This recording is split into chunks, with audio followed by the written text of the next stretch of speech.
demonstrate for you how to use the retinoscopy.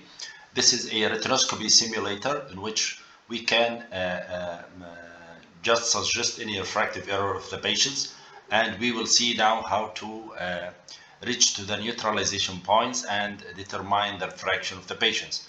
Now in this area we will suggest how much will be the sphere of the patient. For example, if we make the sphere of this patient, for example, +5 diopters with a -1 cylinder on the X, for example, 90 degrees. So this is the refraction of the patients. That is +5 with -1 X 90. Or if we do transposition, we add these two together, will be +4.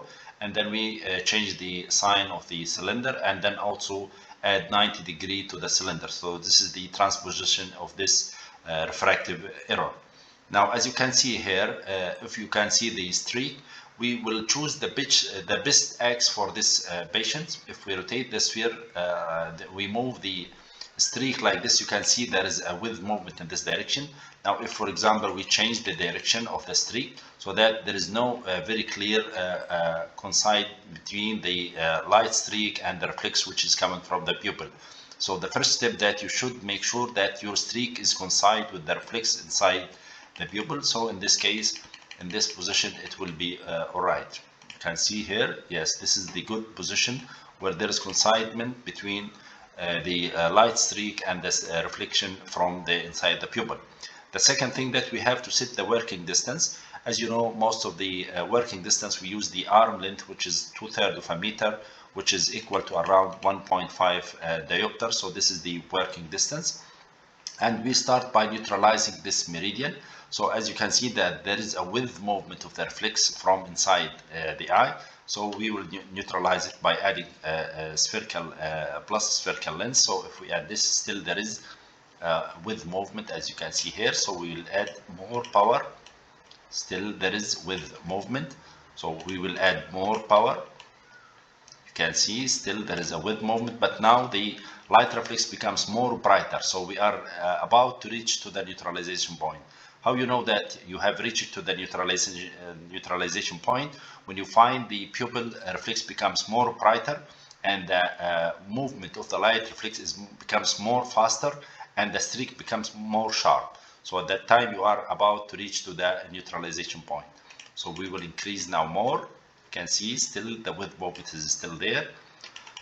So you can see it becomes more brighter and still there is width movement.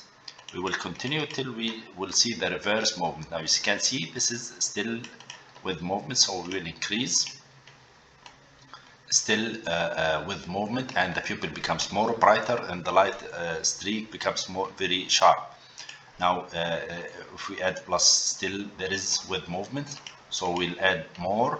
So still you can see this is might be the neutralization point, but still we will try to till we see the reverse. Now you see, now when we add more, now there is a reverse movement of the light streak. So we will go back one step. So this is the neutralization power at this meridian. Now the next step, we will rotate our light streak 90 degrees to this meridian. So and we will use the cylindrical lens to refract the other meridian. So now we have, this is an orthogonal refraction. That's the power in one meridian is coincides with the 90 degree. So we will change the light streak to an 80 degree difference. So this is will be at 180 degree. There is difference by 90 degree.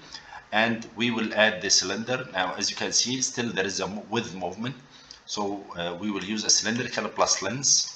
For example, this one.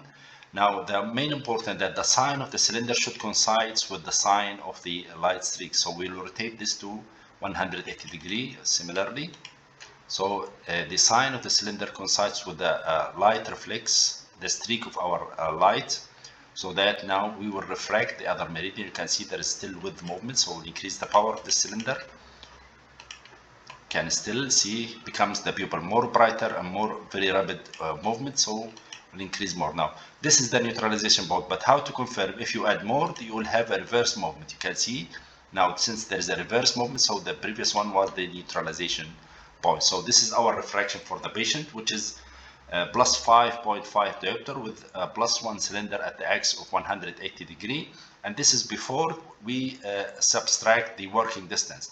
As I said that this is the working distance, we have to subtract it from the sphere only. We don't subtract it from the cylinder. So the plus 5.5, if we subtract this from the spherical power, this will be equal to plus 4 diopter, and the cylinder we will add it the same, so it will be plus 1 in the x 180 degrees. So this one corresponds similarly to this one. So this is a simulation for the refraction of a patient with a plus 5 minus 1 x 90 refraction.